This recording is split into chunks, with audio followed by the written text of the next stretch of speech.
어서 와서 이 꼬맹이 병사 좀 어떻게 해줘. 왜야. 더운 여름날 외딴 전초기지에 홀로 남겨진 김철수 일병. 평범한 군 생활은 한 통의 전화와 터무니없는 괴롭힘으로 엉망이 되었다. 문제는 그들이 놀리는 상대가 평범한 병사가 아니라는 것이다. 만약 병사의 아버지가 그 부대 천부사단의 지휘관이라면 괴롭힘을 당한 여성과 그녀의 남편은 어떻게 될까? 부대원 중 누구도 그 사단장 아들의 신원이 밝혀졌다는 사실을 모른다. 가슴이 두근거리는 흥미로운 이야기로 바로 시작해 볼까요? 시작하려면 사전 등록 후 좋아요 버튼을 클릭하세요. 여름의 유난히 더운 오후였다. 찌는 듯한 더위 속에서 김철수 일병은 부대에서 가장 먼 초소에서 보초를 서고 있었다. 그의 모공은 활짝 열려 있었다. 아침부터 더위가 시작되어 오후가 되면 최고조의 달의 등골은 땀으로 흠뻑 젖었다. 원래 조용한 성격이었던 철수는 다른 사람들의 시선에도 아랑곳하지 않고 주어진 임무를 묵묵히 수행했다. 하지만 그는 성실하고 꼼꼼하며 배려심 깊은 청년이었다. 이제 막 낯선 훈련복을 벗고 온 신병이었고 3개월 만에 군 생활의 모든 것을 익힌 상태였다. 그래서 포기하지 않으려고 메일을 보냈다. 문득 자유롭게 뛰어놀던 바깥 세상, 만나고 싶었던 친구들의 얼굴, 그리고 고향에 계신 부모님 생각이 떠올랐다. 하지만 이제는 한국 군인이 된다는 생각에 그리움과 생각을 억눌렀다. 오늘은 왠지 모르게 시간이 평소보다 훨씬 느리게 흘러가는 것 같았다. 철수는 팔뚝으로 이마에 땀을 닦으며 교대 근무까지 남은 날을 세어보았다. 초소 주변은 고요했고 간간히 들리는 귀뚜라미 소리만이 한낮의 더위를 더욱 실감나게 했다. 철수는 이 더위와 지루함 속에서 깊은 외로움을 느끼고 있다는 사실을 몰랐을 것이다. 그저 평범하고 지루한 하루가 무사히 끝나기만을 바랐다. 얼마나 시간이 흘렀을까. 검은색 고급 승용차 한 대가 흙길 끝에서 검은 먼지를 일으키며 초소로 빠르게 접근해왔다. 갑자기 차가 나타나자 철수는 온몸에 긴장감이 감도는 것을 느꼈다.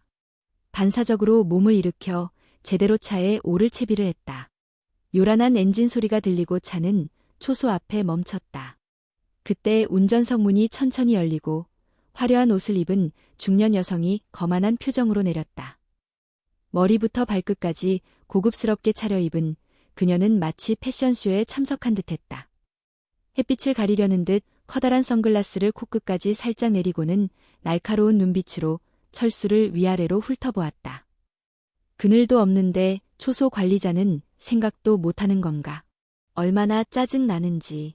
여자는 주변을 둘러보고는 화를 내며 밖으로 나갔다.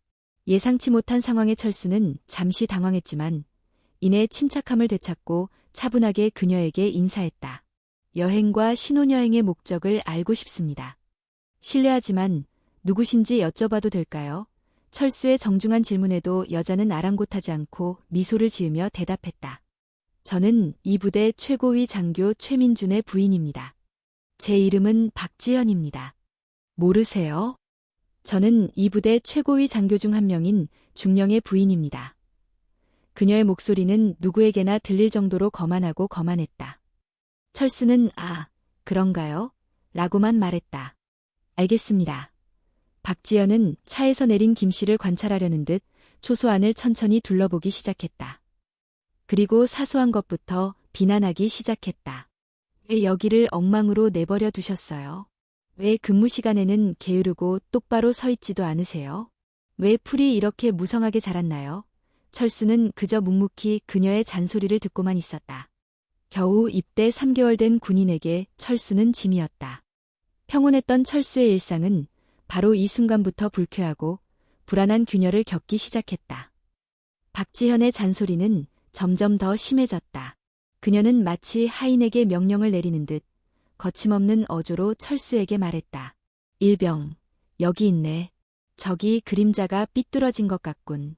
햇살이 내 얼굴을 직접 비추고 있는데 곧 죽을 것 같으니 지금 바로 자세를 바로잡자.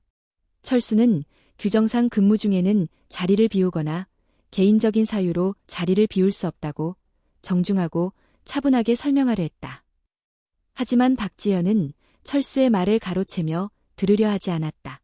무슨 일이야? 내가 하는 말에 어떻게 귀 기울이지 않느냐? 내가 누군지 잊었나? 이 부대 중령의 아내인데 1사단 사병이 내 명령을 거역할 거라고 생각하세요. 저와 논쟁하려는 겁니까? 그녀가 목소리를 높이자 그녀의 목소리는 점점 날카로워졌습니다. 철수는 힘든 시간을 보내고 있었습니다. 그는 남한 군인으로서 규칙과 규정을 엄격히 따라야 했지만 눈앞에 있는 상관의 아내의 뜻에 어긋나야 했습니다. 그는 어떻게 해야 할지 몰라서 멈췄을 뿐입니다. 안녕하세요, 부인. 저는 당직 중이라 자리를 비울 수 없습니다. 필요하시면 다른 방법으로 지원해 드리겠습니다. 그녀가 말을 마치기도 전에 박지연이 그녀에게 거의 소리쳤습니다. 이것 좀 보세요. 이것 좀 보세요. 나만 보면 끝낼게요. 그녀는 몇 살입니까? 그녀의 군번을 알려주시겠습니까? 어떻게 감히 고위 간부의 아내를 그렇게 대할 수 있습니까? 부모님은 제가 군대에 있는데 이렇게 행동하는 것을 알고 계십니까? 박지현의 말은 점점 더 불쾌하고 모욕적으로 변했다. 얼굴이 용광로처럼 뜨거웠지만 철수는 제복을 입고 의무만 다한다면 무슨 일이 있어도 참아내겠다고 스스로에게 말했다. 그는 자신도 모르게 주먹을 꽉 쥐고 살짝 고개를 숙였다. 미안해. 게다가 지금 상황에서는 달리 표현할 길이 없었다. 철수의 목소리와 죽은 얼굴이 마음에 들지 않아 박지연은 코웃음을 치며 계속 웃었다. 사과한다고 모든 게 해결될 거라고 생각해? 내가 얼마나 속상하고 시간 낭비하는지 알아. 정말이야. 너 같은 자식 키우느라 세금 내는 게 아까워. 정말 안 됐어. 철수는 입밑동을 물어뜯었다. 분노에 눈물이 났지만 그는 말을 이었다. 너무 힘들다고 생각했지만 이 지옥 같은 상황에서 벗어날 길은 찾을 수 없었다. 박지현의 행태는 브레이크 없는 자동차처럼 점점 더 폭력적이고 위험해졌다. 이제 그녀는 거의 제정신이 아니어서 철수를 향해 소리치며 손가락질했다. 안타깝게도 당신은 내가 누군지 모르죠. 별일도 아니고요. 오늘이 진짜로 내군 생활을 끝내는 날인데 어디 가서 제대로 해. 그러더니 마치 군복깃을 잡듯 갑자기 철수에게 다가가 손을 내밀었다. 철수는 한 걸음 물러나 본능적으로 그를 피했다. 부인, 그러지 마세요. 제발 진정하세요. 이제 철수의 목소리에는 수치심을 넘어선 공포가 가득했다. 철수의 겁먹은 반응에 박지연은 더욱 짜증이 나서 근처에 있던 작은 돌멩이를 집어들고 마치 약 먹듯 철수에게 던지려고까지 했다. 그래, 내가 이렇게까지 할 수 있을 리가 없지. 마음만 먹으면 너 같은 놈을 손가락 하나로 순식간에 날려버릴 수도 있어. 정말 알겠어? 철수는 참을 수 없는 분노와 욕망에 온몸이 떨렸지만 군인으로서 마지막 한 조각의 정신이라도 잃지 않으려 했었다. 그때 박지연은 주머니에서 최신형 스마트폰을 꺼내 누군가에게 전화를 걸었다. 그녀는 슬프게 웃었다. 나야, 여보. 당장 초소로 와. 5분 전만 해도 그 악당 병사는 아무것도 무시했다. 지금 안 오면 밤새도록 아무것도 하지 않고 깨어있을 테니까. 빨리 와서 훔쳐가. 빨리. 박지연은 혼자 전화를 끊고 경멸과 재미가 뒤섞인 표정으로 철수를 바라보았다. 우리의 든든한 남편이 곧 올 거야. 돌아가셨어. 그 말을 듣자마자 철수 일병의 눈빛이 어두워지고 멍해졌다. 중령이 오면 백엔의 편을 들 것이고 아무것도 할 수 없으니 엄하게 질책하거나 징계라도 받을 것이다. 철수는 슬픔과 원망, 절망에 휩싸였다. 정말 군 생활이 이렇게 끝나는 걸까? 엄마, 아빠, 얼마나 됐어? 부대 본부로 향하는 흙길 끝자락에서 커다란 트럭 한 대가 보였다. 평소보다 훨씬 큰 엔진 소리를 내며 달려왔다. 최민준 대령. 이마에 땀이 맺힌 채 황급히 트럭에서 내려 초소 앞에서 갑자기 돌아섰다. 얼굴이 붉어지고 숨도 제대로 쉬지 못했다. 여보, 무슨 일이야? 걱정스러운 목소리로 차에서 내려 아내에게 달려갔다. 무슨 일이야? 괜찮아. 박지연은 다치지 않았지만 마치 기다렸다는 듯이 남편의 팔을 붙잡고 영원히 울 것처럼 울었다. 그리고 철수를 가리키며 그만하라고 했다. 그래, 여보. 그 멍청한 XX 병사가 내게 무슨 짓을 했는지 상상도 못할 거야. 어떻게 감히 중령 부인인 당신을 무시하고 내가 누군지 알면서도 내 명령에 불복종할 수 있단 말인가. 당장 와서 그놈의 문제를 해결해야 한다. 알겠나. 최중령. 동요하는 아내의 말을 일방적으로 들은 그는 사실 확인도 하지 않고 날카롭고 사나운 목소리로 철수에게 소리치려 했다. 빨리, 빨리. 최중희가 말을 잇기도 전에 지프 맞은편에서 또 다른 차가 초소로 다가오고 있었다. 조용하고 이전 지프와는 다른 모습이었다. 그 차는 부대에서 흔히 볼 수 있는 군용 차량 같지 않았다. 검은색의 윤이 나는 세단으로 아주 고급스러워 보였다. 그리고 바로 뒤이어 차에서 내린 사람은 부대장 김영진 장군이었다. 그는 종종 예고 없이 초소와 최전방 부대를 방문하여 현장 상황을 살폈다. 그리고 오늘이 바로 그날인 듯했다. 사단장의 갑작스러운 등장에 최중위와 그의 아내 박지현의 얼굴은 창백해졌다. 전혀 예상하지 못했던 일이었다. 그들은 마치 유령을 목격한 사람들처럼 어떻게 해야 할지 몰라 꼼짝도 하지 않고 서 있었다. 방금 소리쳤던 박지현의 당당한 목소리도 담배를 멈췄다. 김영진 사단장은 차에서 내려 조금 느리지만 위태로운 걸음걸이로 초소를 향해 천천히 걸어갔다. 그의 날카롭고 깊은 눈빛은 초소를 둘러싼 불편하고 긴장된 분위기를 정확히 감지한 듯했다. 철수의 겁에 질린 아들 박지영과 당황하여 어쩔 줄 몰라 하는 최중령은 천천히 주위를 둘러보았다. 초소는 한여름의 뜨거운 공기보다 더 무거운 침묵에 휩싸였다. 철수의 심장은 목구멍에서 터져나올 듯 쿵쾅거렸다. 부대 최고위 장교이기도 한 아버지가 이 난관을 어떻게 받아들이고 어떤 행동을 취할지 이해할 수 없어 그는 뻣뻣하게 서 있을 수밖에 없었다. 김영진 사단장의 차분하고 침착한 목소리가 천천히 입을 열었지만 그 안에는 다가갈 수 없는 무게감과 위태로움이 담겨 있었다. 그의 목소리는 여름날 당나귀처럼 강렬했다. 마치 주변의 매미들을 순식간에 잠재울 것 같았다. 도대체 무슨 일이 벌어지고 있는 거지? 그 짧은 질문에 최중령은 머뭇거리며 적절한 대답을 내놓지 못했다. 등골에 식은땀이 흐르는 것을 느꼈다. 사단장님, 저는 아무것도 아닙니다. 제 아내가 잘못한 것 같습니다. 사단장인 듯했지만 박지연은 여전히 대화에 끼어들려고 했었다. 마치 상황을 이해하지 못해서 아니면 남편의 계급만 믿기 때문에 여전히 피해자인 것처럼 뿌루퉁한 표정을 지었다. 사단장. 상대 병사가 무례하게 굴었지만 김영진 사단장의 차갑고 차가운 시선이 그녀가 변명을 끝내기도 전에 그녀를 똑바로 바라보았다. 박지연은 자신도 모르게 잠시 말을 멈추었다가 재빨리 입을 다물었다. 사단장의 눈빛은 부하들을 대할 때 흔히 보이는 친절하고 주인다운 모습과는 전혀 달랐다. 하급자들의 실수를 질타하는 데 그치지 않고 마치 군 기강회의 전체를 지켜본 최고위층 인사처럼 분노가 끓어올랐다.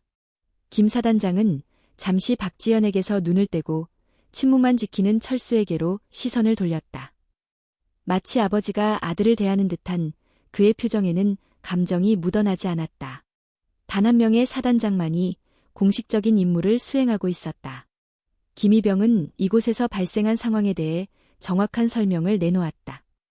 철수는 잠시 심호흡을 하며 육법 측에 따라 간결하고 요점만 보고하고 불필요한 세부사항은 덧붙이지 말자고 스스로에게 다짐했다. 아버지와 직속 상관의 지시에 따라 방금 전까지 자신을 공포와 절망에 빠뜨렸던 끔찍한 상황에 대해 최대한 차분하고 객관적인 어조로 보고하기 시작했다. 그는 박지연이 도착한 이후 계속해서 쏟아낸 온갖 모욕과 협박을 내게 털어놓았다. 그는 또한 사병으로서 질서와 품위를 유지하기 위해 이 모든 일에 어떻게 대처했는지 말해주었습니다. 최중희는 모자를 들지 못하고 아무 말도 하지 못한 채 땅만 바라보았고 철수가 침착하게 보고를 계속하는 동안 박지현의 얼굴은 먼저 붉고 파랗게 변하다가 점점 하얗게 질렸습니다. 처음부터 이 모든 소동을 지켜보던 경비병 박일병은 사단장에게 조심스럽게 다가가 목소리에 약간 긴장감이 감돌았지만 또렷하게 격려했습니다. 저는 이 사실을 사단장에게 보고합니다. 김이병의 현재 보고가 완전히 정확하다는 것을 증명할 수 있습니다. 저는 전체 상황을 지켜보고 있었습니다. 이 상황에서 김희병은 박지현 씨가 터무니없는 요구를 한 후에도 규정 내에서 최대한 침착하고 정중하게 대응하려고 노력했습니다. 협박, 심지어 인신공격적인 발언까지 있었습니다. 박일병의 증언은 완전히 객관적이었고 지휘관 옆에 설치된 CCTV 카메라가 모든 상황을 녹화했다고 여겨집니다. 실제로 부대 내에는 예산 부족으로 CCTV가 없는 경우가 많다는 소문이 돌았습니다. 그러나 오늘은 마치 운명이 정해놓은 듯 모든 장면이 생생하게 녹화된 듯했습니다. 모든 상황 보고와 증언, 심지어 CCTV의 존재까지 알고 있던 김영진 사단장은 이전보다 더욱 진지해졌습니다. 이제 그의 눈빛은 날카로운 칼날과 같았고 그의 시선은 박지현에게 향했습니다. 저는 군인으로서의 의무를 잊고 조국을 수호하는 신성한 의무를 수행하는 군인에게 불필요한 부담을 주고 군기강을 심각하게 위반한 것에 대해 깊은 유감을 표합니다. 이곳은 개인의 감정을 자유롭게 표현할 수 있는 곳이 아닙니다. 군인의 의무보다 개인의 감정을 앞세우는 것은 어떤 이유로도 용납될 수 없는 심각한 행위입니다. 차갑고 엄하게 꾸짖던 박지현 사단장은 마치 자신이 얼마나 큰 잘못을 저질렀는지 상황이 얼마나 심각한지 깨달은 듯 온몸을 떨기 시작했다. 겉보기에 평범해 보이는 그 병사가 사단장과 특별한 관계가 있었는지 아니면 오늘 자신이 그렇게 심하게 행동한 것인지 걱정과 후회가 뒤섞인 듯했다. 최중령은 모든 것을 잊은 듯 사단장 앞에 계속 고개를 숙였다. 마치 아내에 믿을 수 없을 만큼 무모한 행동과 부하들과 가족에게 무관심했던 것에 대해 용서를 구하는 듯했다. 사단장님, 이 모든 것은 제 잘못입니다. 부하들 앞에서 장교로서 모범을 보이지 않았고 아내를 제대로 교육하고 훈육하지도 않았습니다. 어떤 엄벌이든 괜찮습니다. 네, 김영진 사단장입니다. 잠시 후 최중령을 불쌍하다는 듯 차갑게 바라보았다. 그리고는 철수를 엄한 표정으로 바라보았다. 그는 계속해서 철수가 자신의 아들이라는 사실을 공개적으로 밝히지 않겠다고 했습니다. 사생활과 업무생활이 명확히 구분된 그의 성격 탓도 있지만 아들을 불필요하게 대하는 모습이 드러나고 싶지 않았기 때문이기도 했습니다. 아주 힘들고 부끄러운 날이었지만 김희병은 군 생활을 마칠 때까지 군인으로서의 기본적인 예의와 책임을 지키려는 그의 노력에 감사했습니다. 하지만 그가 좀 더 침착하게 규칙과 규정을 준수하기를 바랍니다. 군 생활 동안 다시는 그런 불쾌한 일을 겪지 않도록 말입니다. 그러고 나서 그는 고개를 숙이고 있는 최중령에게 차분하지만 단호하게 말했습니다. 부대 지휘관으로서 최중령은 일병이 아니었습니다.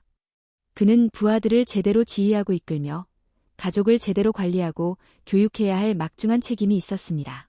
공식 절차에 따라 그리고 그에 상응하는 책임을 지고 그는 오늘 이곳에서 발생한 불미스러운 사건을 아무런 의사 없이 보고해야 합니다. 누구든 간에 군의 명예와 기강을 훼손하는 어떤 행위도 결코 용납되지 않도록 해야 합니다. 항상 온 군대를 아끼는 아내의 마음은 아들 철수가 겪은 부당함과 치욕에 대한 깊은 후회로 가득 차 있습니다. 사단장의 말은 추상처럼 딱딱하게 굳어있지만 박지현은 상황이 악화되고 있음을 알고 고개를 숙이고 아무 말도 하지 않습니다. 어쩌면 아침까지 스쳐 지나가는 풍경 속에서 정체를 알 수 없었던 평범한 병사가 자신이 감히 건드릴 수 없는 사람이라는 사실을 깨닫기에는 너무 늦고 고통스러울지도 모릅니다. 철수는 마치 시원한 사이다 한 잔을 마신 듯 가슴에 상쾌한 기운이 감돌지만 존경하는 아버지 김영진 장군이 눈앞에 서 있기에 침착함을 유지하고 분노를 가라앉히려 했습니다. 하지만 그 누구도 심지어 김영진 사단장조차도 상황이 이보다 더 악화될 줄은 예상하지 못했을 것이다. 단 하나의 큰 반전과 충격적인 말만 남았는데 바로 김영진 사단장의 마지막 발언이었다. 그는 겉보기에는 평범해 보이지만 뼈저리게 서늘한 목소리로 최중희의 어깨를 살며시 두드렸다. 게다가 그의 친아들인 최중희는 장교로서 국가를 수호하는 임무를 즉각 수행하고 있던 부대에서 이처럼 유감스럽고 안타까운 일이 발생한 것에 대해 깊은 유감을 표했다. 그 순간 시간이 멈춘 듯했다. 박지혜의 얼굴. 온과 최정연은 밀라처럼 얼굴이 창백해졌다. 최고 사단장의 외아들 김철수 일병이 거대한 폭탄처럼 머리 위에서 폭발했다는 사실. 박지연은 마치 모든 힘을 잃은 듯 그 자리에서 거의 쓰러질 뻔했지만 간신히 버텼다. 머릿속에는 아무것도 없는 듯했다.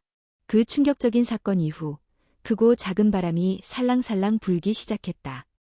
이 일대의 주모자 최민준 중령은 아내 박지현의 경솔하고 배려 없는 행동에 대해 관리자로서 엄중한 책임을 져야 했다. 얼마 지나지 않아 모두가 예상했던 대로 그는 군에 전속되었다. 군 생활 중 최악의 순간이었다. 아내 박지연은 이전처럼 눈에 띄는 존재가 된 적이 없었다. 오직 그녀가 부대를 떠나지 않고 조용히 살았다는 씁쓸한 소문만 무성했다. 훗날 그는 자신의 오만하고 어리석은 행동이 어떤 결과를 초래하는지, 그리고 그것이 사람에게 어떤 결과를 초래할 수 있는지 깨달았을 것입니다. 반면 사건의 중심인물인 김철수 일병은 그날 이후에도 침묵을 지키며 군복무를 계속했습니다.